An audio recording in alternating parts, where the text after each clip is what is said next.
제가 오래전에는 교회랑 좀 떨어진 곳에 산 적이 있었습니다.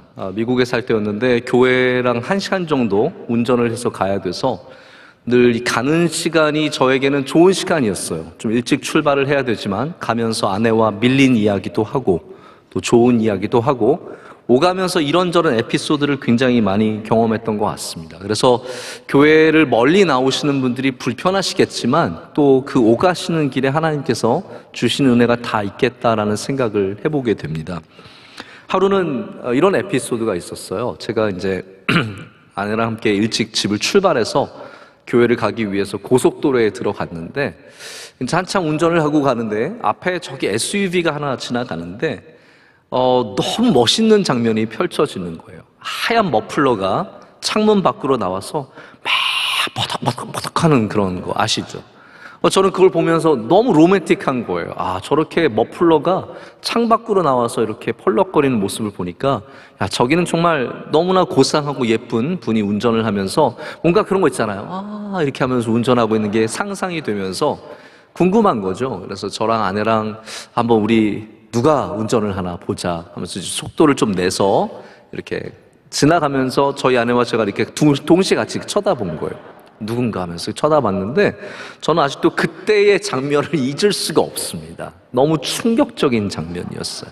제가 기대했던 것은 아름다운 여성분이 하얀 머플러를 날리고 있는 모습이었는데 정작 운전석에 앉아 계셨던 분은 아주 털이 많은 중년 남자였습니다. 그리고 제가 머플러인 줄 알았던 것은 사실은 두루마리 휴지였어요.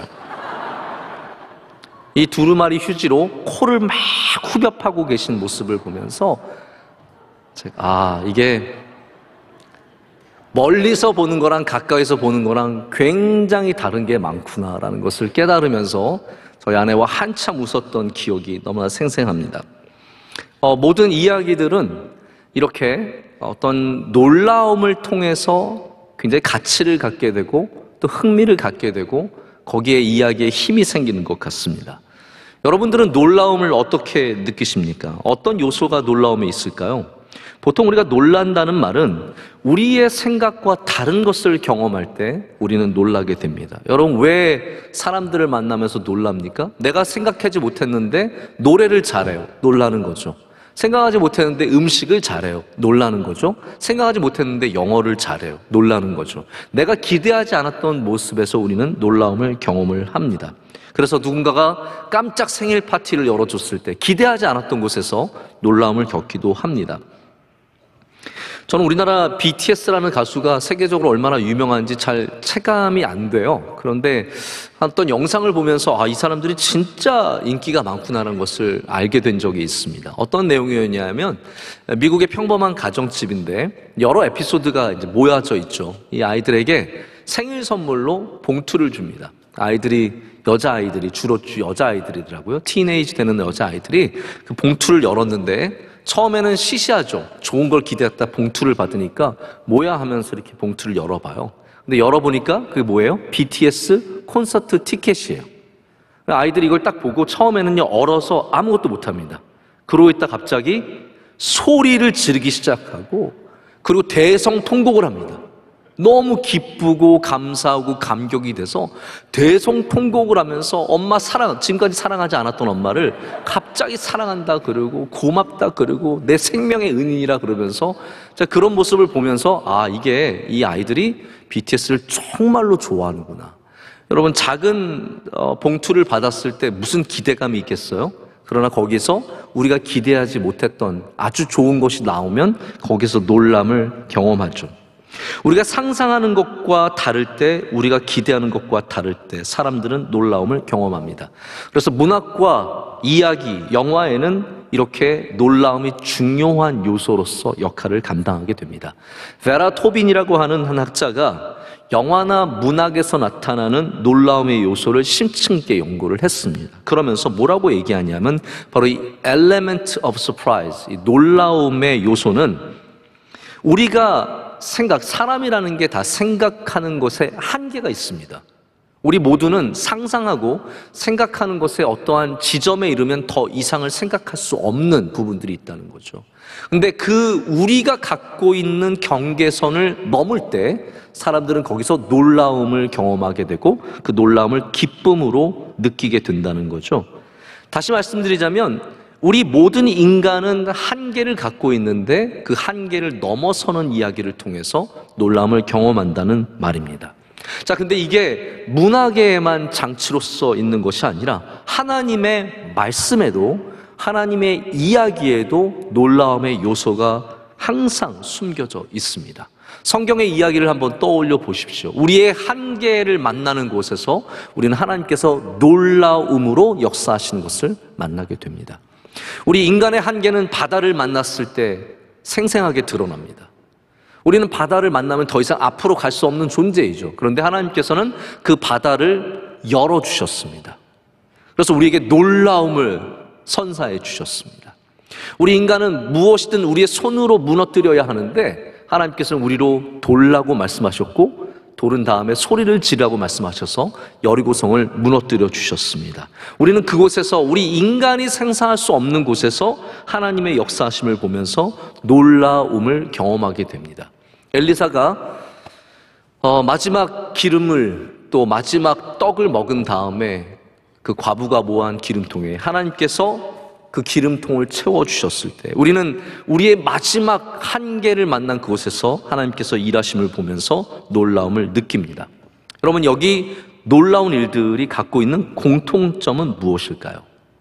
제가 방금 말씀드린 이 놀라운 일들, 홍해가 열리고 여리고성이 무너지고 기름통이 채워지는 이 놀라움의 공통점은 이 놀라움을 통해서 하나님의 능력이 드러난다는 것에 있습니다.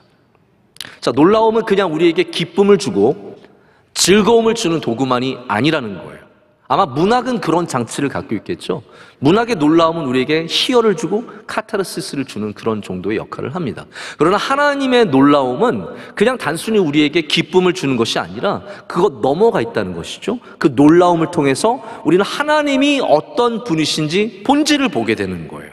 하나님의 능력은 한이 없으시다는 것을, 우리의 길보다 하나님의 길이 높다는 것을 우리는 그 놀라운 일들을 통해서 경험하게 됩니다. 자, 그러니까 놀라움은 놀라움 이상의 기능을 갖고 있는 것이죠. 하나님의 능력을, 하나님의 본질을 보여주는 도구로 쓰임을 받습니다.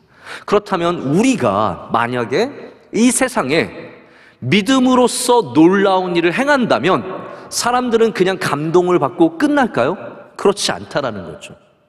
사람들이 우리가 믿음의 놀라운 일들을 보여줄 때 사람들은 그냥 감동을 받고 끝나는 것이 아니라 우리 믿음을 통한 본질을 만나게 됩니다.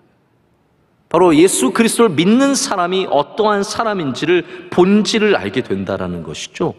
바로 그 대표적인 예가 다윗입니다. 다윗은 우리가 생각할 수 없는 그러한 일들을 믿음의 자세로 감당했던 사람입니다. 골리앗 앞으로 나아갔고 사울을 용서하였고 적들을 돌보고 사랑하고 베푸는 일들을 끊임없이 했습니다. 그 믿음의 모습이 보여주는 것이 무엇입니까? 바로 하나님을 경외하는 사람이 어떻게 살아가는가를 보여주는 본질을 드러내는 일을 한다는 거죠.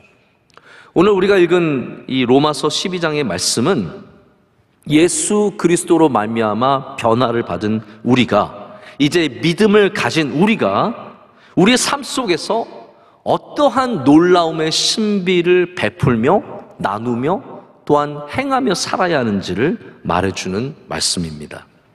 자, 여러분 한번 여러분의 삶에 어떠한 놀라움의 요소가 있었는지 생각해 보시면 좋을 것 같아요.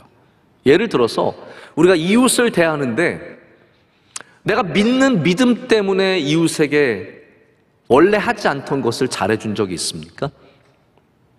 여러분의 이웃을 향해서 여러분이 놀라운 일을 행하신 적이 있느냐는 거죠. 혹은 내가 예수님 믿는 믿음 때문에 나의 생각과 나의 삶과 나의 말과 나의 모습이 바뀐 것이 있으십니까? 어떤 분들은 살아가다가 내가 예수님만 안 믿었으면 이런 거 안 하는데 라는 그렇게 말씀하시는 분들 계세요. 내가 예수님만 안 믿었어도 이렇게 손해보면 안 써 가서 막 싸운다든지 욕을 해버린다든지 그러는데 내가 예수님 믿어서 이렇게 손해보면서, 여러분 그게 믿음이라는 거예요. 그게 능력이라는 겁니다. 그게 놀라움의 본질이라는 것이죠. 우리가 예수님을 믿기 때문에 내 안에 변화된 것, 내가 남을 향해서 변화된 것, 이 모든 것들이 놀라움의 요소가 된다는 말입니다. 12장은 세 가지 말씀을 담고 있습니다. 첫째는 변화된 내가 나에 대해서 어떻게 대해야 되는지, 두 번째는 우리 이웃에 대해서 어떻게 대해야 하는지, 마지막으로는 우리의 원수에 대해서 어떻게 대해야 하는지를 12장은 적고 있습니다. 그런데 오늘 본문 말씀 시작은 결코 상식적이거나 일반적이지 않은 가르침으로 시작하고 있습니다. 우리 14절 말씀을 한번 보실까요? 이렇게 되어 있습니다. 다 함께 읽겠습니다. 너희를 박해하는 자를 축복하라. 축복하고 저주하지 말라. 여러분, 이 말씀은 아무리 좋게 생각해도 일반적이지 않은 말씀이에요. 저주하지 않는 정도까지는 이해할 것 같아요. 그러면 훌륭한 사람이 되죠. 그런데 오늘 우리에게 주시는 말씀은 저주하지 않는 것에서 멈추는 것이 아니라 오히려 축복하라 라고 말씀하고 있습니다. 한 번의 말씀이 아닙니다. 이 말씀이 반복이 돼요. 그래서 17절에도 반복이 됩니다. 아무에게도 악을 악으로 갚지 말고 모든 사람 앞에서 선한 일을 도모하라. 그리고 21절에 마지막으로 우리에게 다시 들려주고 있습니다. 악에게 지지 말고 선으로 악을 이기라. 아멘. 이 모든 말씀에는 이 세상을 살아가는 믿음의 사람들이 어떠한 놀라움의 요소를 갖고 살아가야 하는지를 보여주는 것이 들어있습니다. 사실 여러분, 세상도 체면이 있거든요. 세상도 체면이 있고 상식이 있기 때문에 악한 일을 행하면서 선한 일을 되돌려 받기를 원하지 않습니다. 이해가 되시죠? 악한 일을 행하면서 그래도 나한테 좋은 일이 일어날 거야 이렇게 생각하는 사람은 없습니다. 세상도 양심이 있고 체면이 있기 때문이에요. 욕을 하면서 누군가가 나에게 미소로 대해주기를 기대하는 사람도 없습니다. 욕을 하는 사람이 욕만 안 먹어도 다행이지 누가 그 사람에게 나에게 다시 미소를 지어줄 거라고 생각을 하겠습니까? 세상도 기대할 수 있는 게 있고 없는 게 있다는 것을 분명히 구별할 줄 알아요. 근데 우리 성경은 우리가 거룩한 삶, 즉 믿음으로 인해서 변화받은 이 변화의 삶을 살아가기 위해서는 세상의 상식과 세상의 기준들을 넘어서야 한다라고 말씀하시는 것입니다. 놀라움은 어디 있습니까? 사람이 기대하지 못하고 사람이 상상하지 못한 일들을 행하는 것이죠. 그래서 우리가 믿음으로 놀라게 하는 일은 깜짝 놀라게 하는 것이 아니라 바로 이렇게 저주해야 할 사람을 축복함으로, 누군가와 함께 눈물 흘려줌으로, 누군가를 섬겨주고 사랑해줌으로 놀라움을 일으킬 수 있다는 말입니다. 그럼 우리가 세상에서 믿는 사람으로 살아갈 때 보여주기를 원하는 믿음의 모습은 주로 뭐냐 하면 제가 볼 땐 좀 영적인 것에 국한되어 있는 것 같아요. 우리 믿는 사람들은 뜨겁게 기도하고 예배하고 찬양하고 이런 모습들을, 그게 물론 믿는 사람의 모습이기도 하죠. 근데 성경은 그거 너머를 보여줄 줄 알아야 된다고 말하고 있는 거예요. 그러니까 여러분이 그리스도인으로 살아가면서 보여줄 수 있는 것은 기도하는 것만이 아니라는 거예요. 누군가를 축복하는 것, 할렐루야, 그것이 그리스도인이 살아가야 하는 삶의 모습이라고 말하는 겁니다. 누군가에게 양보해 주는 것, 잘난 척하지 말고 똑똑한 척하지 말고 좀 낮은 마음으로 섬기는 것, 이것이 우리가 믿는 사람으로 이 세상에 보여줄 수 있는 놀라움의 모습이라는 거죠. 사람들은 우리가 크게 기도하면 놀랄 거예요. 아마 명성교회 오셔서 주여 삼창하고 기도하는 모습 보면서 놀라시는 분들 계실 거예요. 여러분, 거기에 놀라는 것도 좋습니다. 그러나 우리가 또 다르게 놀라게 할 부분은 바로 우리의 사랑, 우리의 친절, 우리의 성품이라는 것이죠. 제가 참 안타까운 것은 이 세상이, 아니 우리 교회가 이 세상을 더 이상 놀라게 하는 교회가 아니라는 것이 참 너무나 안타깝습니다. 여러분, 교회는 놀람이 있어야 돼요. 할렐루야. 놀라움이 있어야 돼요. 이 안에서 영적인 놀라움이 있어야 하고 또 믿음의 삶의 놀라움이 있어야 돼요. 그래서 교회를 오는 사람은 와서 놀래야 돼요. 어머나, 교회가 이런 곳이었네? 예배가 이런 것이었네? 놀랄 줄 알아야 돼요. 여기에 있는 살아계신 하나님의 역사하시는 모습을 보면서 놀라야 돼요. 근데 우리가 대부분 세상을 놀라게 하는 부분은 아까도 말씀드린 영적인 부분에 굉장히 국한되어 있습니다.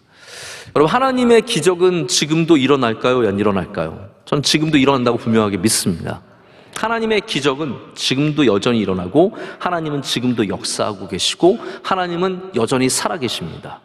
그렇기 때문에 하나님의 역사하시는 방식으로 놀라는 일들은 우리가 노력하지 않아도 일어나요. 이해가 되세요? 제가 이해가 돼서 이런 말 삼부배 때는 안 하는데 다 아예 이해를 못 하시는 것 같아서 안 했거든요. 여러분은 이해를 하시는 것 같아서 물어보는 거예요. 그러니까 우리가 하나님의 역사를 위해서 노력해야 될 부분은 없다라는 거예요. 그건 내가 노력하고 되는 부분이 아니잖아요. 하나님께서 기적을 베푸시면 내 노력으로 되는 게 아니에요. 하나님의 뜻이고 하나님의 능력이기 때문에 우리의 영역이 아니라는 거죠.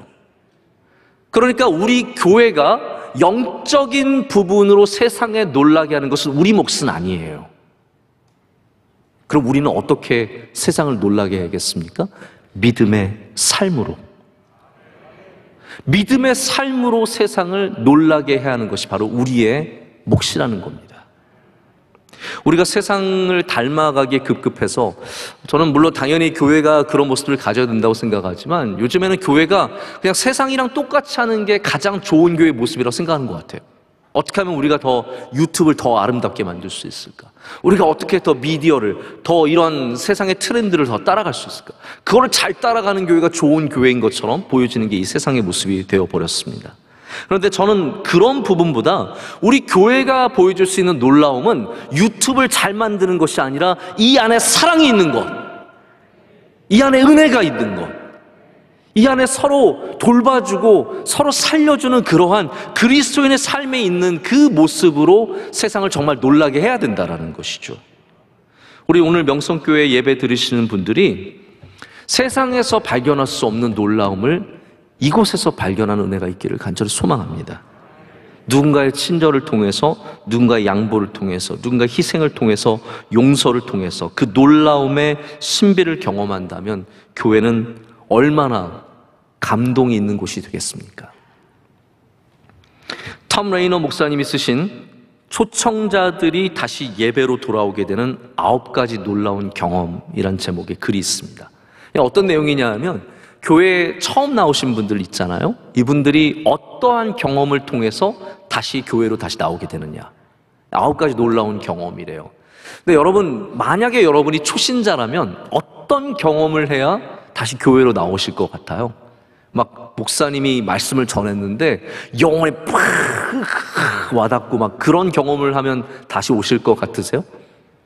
제가 이분의 글을 보니까 설교는 중요하긴 하지만 전부가 아니구나 라는 것을 많이 생각해 보게 되었어요. 저 앞으로 설교 준비 열심히 안 하려고요. 교인들이 예배를 드리러 교회에 다시 오게 되는 이유는 이런 거래요. 9가지가 있는데 5가지만 읽어 드릴게요. 첫째는 이런 경험들이에요. 갑자기 비가 오는데 누군가가 우산을 씌워줬어요. 왜 다시 교회 왔어요? 지난주에 비 왔는데 누가 우산 씌워줬어요. 단순해요. 둘째는 누가 나에게 함께 점심을 먹자고 말했어요. 여러분, 한국에서는 식사 한번 같이 하자는 게 거의 다 뻥이잖아요. 네, 거의 빈말이잖아요. 대부분이 90%가 빈말입니다. 근데 이게 미국적인 상황에서는 이거 빈말 아니거든요. 같이 밥 먹자 그러면 바로 수첩권에서 언제 어디서가 되거든요. 그러니까 여기 교회 나와서 같이 한번 식사할까요? 라는 것은 정말 그분 교회 아무도 알지 못하는 사람을 정말 사랑으로 맞아주는 것이고 초대하는 것이고 안으로 당겨주는 것이에요. 이게 좋은 경험이 된 겁니다. 세 번째는 아이들 공간에 섬기시는 분, 선생님이겠죠. 친절하고 도움이 됐어요 였고, 네 번째는 의미 있는 기도의 시간이었습니다. 여러분, 사람들은 결국은 다 영적인 경험을 원하죠. 그리고 다섯 번째는 우리가 어딜 가야 하는데 모르는 곳인데 누군가가 데려다 줬어요. 우리 교회, 여러분, 명성교회 우리는 다 알고 있지만 교회 처음 오시는 분들은요 전혀 모르세요. 그런 분들을 누가 걸어서 거기까지 데려다 주는 것. 이런 경험들이 이게 감동이 되고 이게 놀라움이 되어서 다시 예배로 나오게 된다는 얘기입니다. 다시 말씀드리자면 우리 믿음의 행동이, 여러분이 갖고 있는 그 믿음의 모습들이 사람들을 예수님을 만나게 하는 중요한 통로가 된다는 거예요. 기도를 많이 세게 한다고만 전도가 되는 게 아니라는 거죠. 여러분이 어떻게 친절하게 대하느냐, 어떻게 사랑으로 대하느냐, 그게 다 믿음의 모습이고 그것을 통해서 많은 사람들이 주님께로 나오게 된다는 겁니다. C.S. 루이스의 자서전인 책이 예기치 못한 기쁨이란 제목의 책입니다. Surprised by Joy라고 하는 제목의 책이에요. 이분은 무신론자였고 유명한 저명한 영국의 작가이며 대학 교수였죠. 근데 이분이 예수님을 만났는데 예수님을 통해서 전혀 예기치 못했던, 전혀 생각해보지 못했던 기쁨을 누리게 됐다라는 거예요. 아마 여러분 중에서도 예수님을 늦게 만나서 그 기쁨을 알게 되신 분들이 계실 텐데, 이분이 말하는 건 이거예요. 자기도 다른 기쁨을 알았대요. 맛있는 걸 먹는 기쁨, 중요한 사람과 어울리는 기쁨, 세상에서 인정받는 기쁨 다 알았대요. 그런데 예수님을 만나고 나니까 그 기쁨들도 기쁨이지만 기쁨의 근원이신 예수님과 가까워지는 것을 경험하게 됐다는 거죠. 단순히 먹는 기쁨이 아니라 기쁨의 근원이 되신 분과 더욱더 가까워지는 은혜를 누리게 됐다라고 이 책이 얘기를 하고 있습니다. 여러분, 우리가 해야 할 일이 무엇일까요? 바로 예수님이 기쁨의 근원이 되시는 것을 우리의 삶으로 증명하는 것입니다. 누군가가 그냥 세상의 기쁨만 알고 살아갔던 사람이 우리의 친절을 통해 예수님을 만날 수 있는 기회를 주고 그 예수님 가까이, 그 기쁨의 근원이신 예수님 가까이 나갈 수 있도록 도와주는 일이라는 겁니다. 우리가 오늘 말씀처럼 그래서 원수를 저주하는 것이 아니라 축복하는 사람이 되고 공감을 갖고 함께 웃고 울고 또 겸손함으로 우리가 사람들을 대할 때 사람들은 우리를 통해서 기쁨의 근원이신 예수님을 만나는 신비를 누리게 될 줄로 믿습니다. 그게 우리가 놀라게 하려는 이유입니다. 저는 우리 교회가 사람들을 놀라게 하는 교회가 되기를 원하는데요, 그 말이 사람을 놀래키는 교회라는 말은 아닙니다. 깜짝깜짝 놀라게 하는, 갑자기 큰 소리로 말하고 갑자기 박수치고 찬양하다가 큰 소리치고 빵빠레를 크게 부르고 그러한 놀라움이 아니라 바로 우리의 삶, 우리의 믿음의 변화된 삶을 통해서 바로 이러한 큰 놀라움을 갖게 되는 은혜가 있기를 소망합니다. 자, 그래서 우리가 내어놓아야 하는 놀라움이 있는데 이 놀라움은 그냥 세상과 다른 것, 오늘 말씀에 나오는 내용들이 세상과 다르기는 합니다. 분명히 다르죠. 그런데 저는 이것을 다른 것이라고 표현하기보다는 좋은 것이라고 표현하고 싶습니다. 세상과 단순히 다른 모습이 아니라 바로 우리가 가져야 하는 모습은 좋은 모습, 예수님이 기뻐하시는 모습, 하나님이 기뻐하시는 모습이라는 말입니다.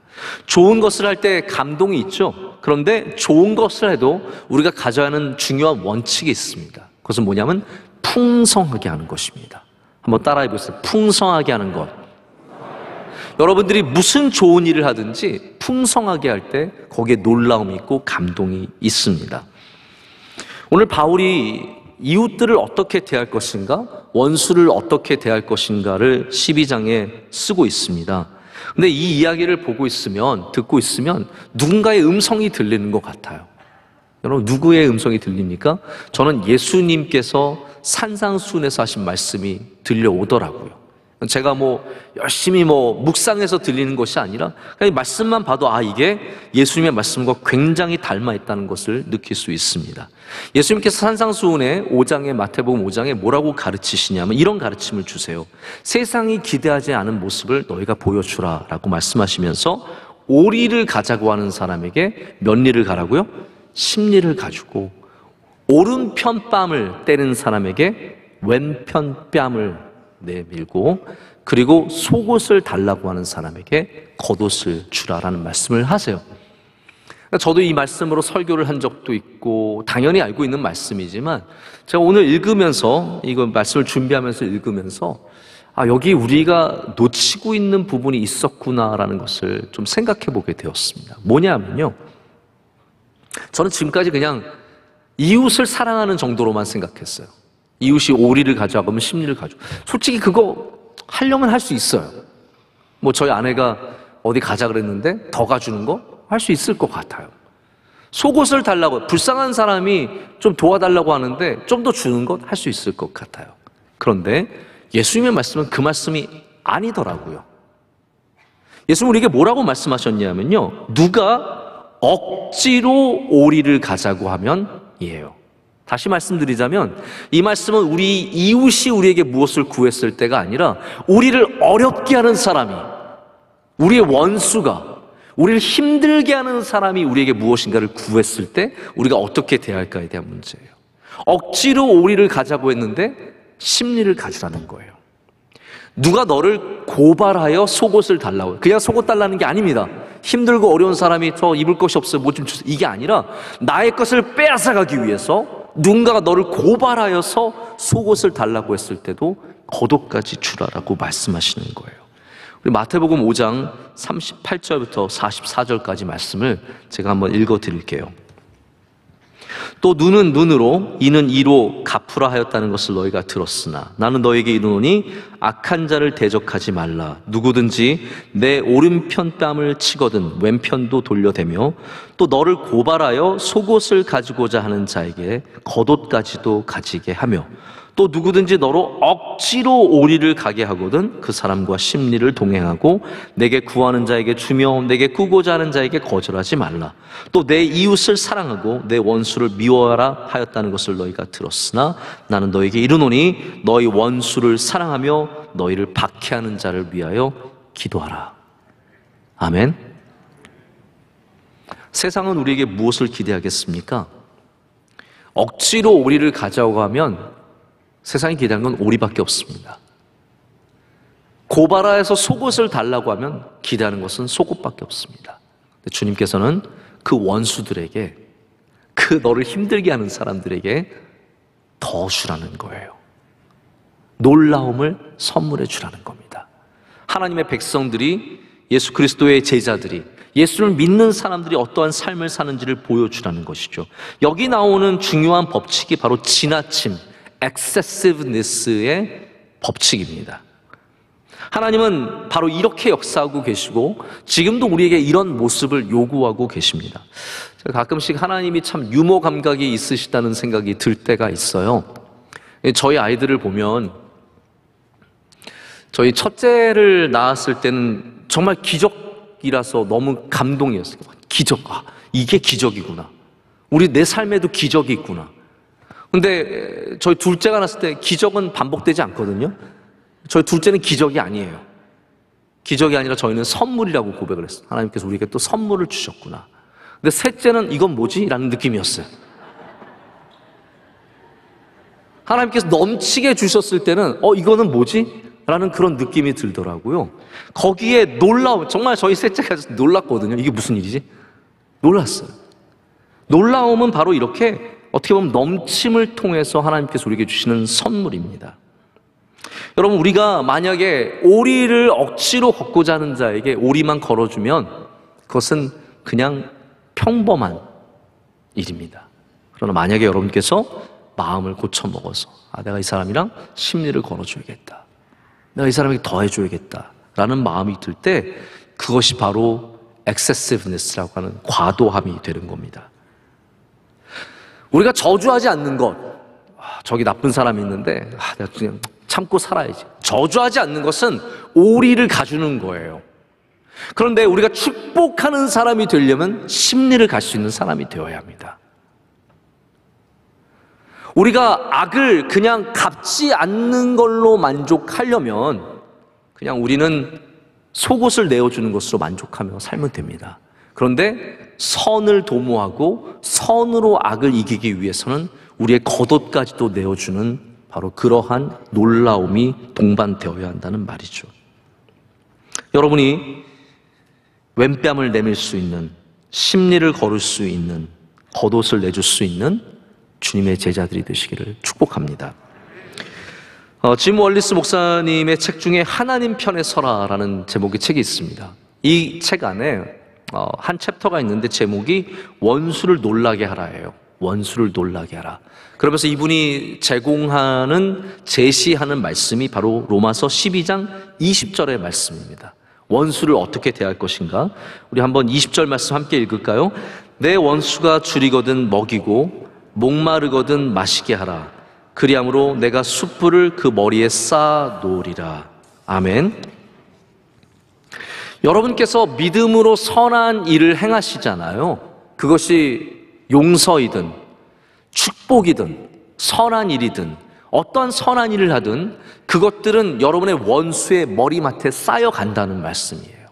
누군가 나를 힘들게 하는 사람이 있는데 우연히 마주쳤어요. 그 사람에게 그냥 욕 안 하고 지나가는 정도가 아니라 여러분이 웃어주고 친절하게 되었다면 그 친절이 그 원수의 머리맡에 쌓인다라는 거예요. 내가 싫어하는 사람이 있어요. 그런데 그 사람이 어렵다는 얘기를 들었어요. 그 아이가 지금 학교를 다녀야 되는데 어려워요. 그래서 그 사람 모르게 몰래 장학금을 보내줬어요.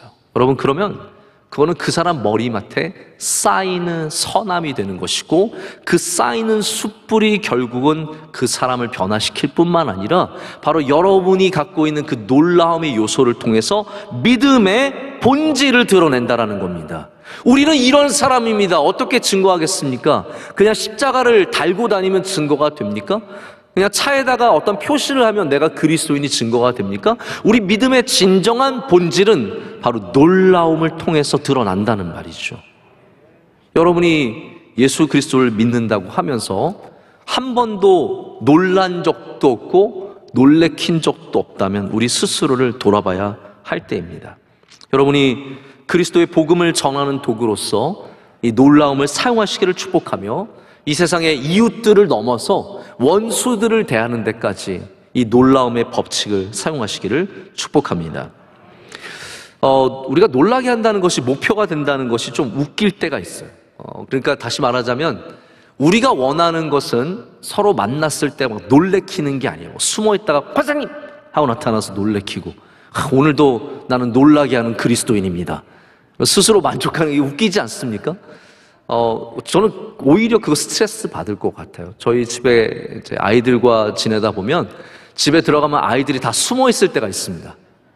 정말 어디서 나올지 몰라서 제가 막 발발거리면서 들어가요. 깜짝 놀라지 않기 위해서.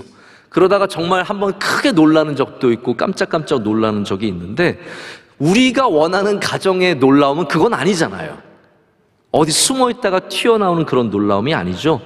우리가 원하는 가정의 놀라움은 어떠한 모습들입니까? 기대하지 않았던 곳에서 친절을 베풀어 주는 것. 상상도 못했던 곳에서 우리가 주님의 은혜의 모습을 만나게 되는 것이 어쩜 우리가 진정으로 원하는 그러한 놀라움의 모습이죠. 남편이 어느 날 내가 좀 설거지 좀 도와줄게. 설거지 하는데 막 억지로 오리만 가려고. 그런 거 있잖아요. 나 요만큼만 할게. 근데 제가 설거지를 해보니까요. 설거지는 끝날 것 같은 뭘 다시 집어넣더라고요. 여러분 그런 경험 안 해보셨어요? 나 분명히 끝났어요, 지금. 분명히 내가 할 몫이 다 했는데 여기 뭐가 또 막 우르르 들어오는 거예요. 그러면 그래, 내가 여기까지는 해줄게 하고 또 다시 이제 새롭게 마음을 먹고 다시 시작을 하는데 문제는 뭐냐면 그렇게도 안 끝나요. 또 들어와요. 또 들어오고. 나중에 또 칼 들어오고 가위 들어오고 그러면 여보 이제 그만하자고 이런 말이 그냥 쑥쑥 나오거든요. 여러분 그때 기쁨으로 웃으면서 더 집어넣어 주세요. 밀린 거 다 가져오세요. 그리고 기쁨으로 해준다면 거기에 놀라움이 있는 거예요. 근데 우리 대부분의 사람들은 거기까지 가기를 싫어해요. 그냥 오리까지 내가 이것만 해도 감사한 줄 알아. 이거 해주는 남편이 어딨어? 청소해주는 남편이 어딨어? 빨래해주는 남편이 어딨어? 그러면서 오리한 것으로 너무 만족하고 산다는 것이죠. 여러분 아닙니다. 우리는 다시 말씀드리지만 심리를 가야 합니다. 그것이 놀라움의 법칙이며 하나님께서 우리에게 요구하시는 모습입니다. 말씀을 제가 정리하고 맺고자 합니다. 이번에 우리나라의 코로나 환자가 급증하면서 정말 많은 분들이 사망하기도 하고 또 백신과 또 여러 가지 후유증으로 고생하시는 모습을 보게 됩니다. 참 마음이 안타깝습니다. 바라기는 여러분의 가정에 하나님이 주신 건강의 은혜가 있으시길 축복합니다. 코로나 걸리신 분들도 빨리 나으시기를 바라고, 우리 어린 자녀들, 특별히 요즘에 어린 자녀들이 많이 걸리고 있는데 하나님께서 은혜 주셔서 건강하기를 진심으로 축복합니다.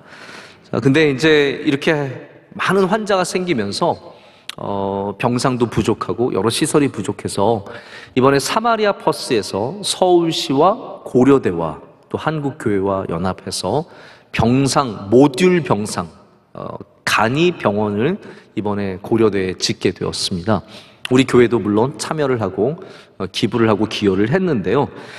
저희가 그 지어진 쇼케이스를 보러 제가 한 번을 가게 됐어요. 몇 주일 전에 가게 되었는데 이분들은 그 병상을 재난 지역에 짓게 됩니다. 그래서 재난 지역에 지어서 뭐 전쟁과 기근과 여러 가지 어려움 속에 있는 분들을 빨리빨리 처리하는 일들을 하세요. 제가 그 샘플들을 보다가 한 문구를 보고 굉장히 많은 도전을 받았어요. 그 문구에 뭐라고 적혀 있었냐면 이렇게 적혀 있었습니다. 사마리아 퍼스의 문구인데요. 우리는 재난 지역에 그 누구보다도 빨리 도착해서 돕겠습니다. 군대보다 다른 누구보다도 빨리 가서 그곳에서 차리고 사람들을 돕겠다는 얘기죠. 그리고 이게 제가 감동이 되었어요. 우리는 예수 그리스도의 이름으로 도우며 가장 좋은 것으로 돕겠습니다. 베스트, 가장 좋은 것으로 돕겠습니다. 근데 저는 이 베스트라는 단어가 계속 가슴에 와서 부딪히더라고요. 왜냐하면 우리가 믿는 삶을 살지만 우리 대부분은 베스트에 믿는 삶을 보이기보다는 적당한 정도로 타협하면서 이 정도면 됐지, 5리면 됐지, 4리면 됐지, 3리면 됐지, 저주 안 하는 거면 됐지 하면서 그 정도에 머물러 있기가 정말 쉽다는 생각을 했기 때문입니다. 근데 하나님께서 우리에게 요구하시는 것은 무엇입니까? 5리가 아니라 베스트라는 거예요. 여러분의 베스트를, 최선을 원하시는 것이지 그냥 적당한 것을 원하시지 않는다라는 겁니다. 여러분, 왜 한국 교회가 지금 이 시대에 놀라움을 선사하지 못합니까? 우리가 그냥 적당히 믿고 살아가는데 급급하기 때문이 아닐까라는 생각을 해보게 됩니다. 여러분, 우리 명성교회는 베스트의 모습을 가지는 교회가 되기를 원합니다. 할렐루야.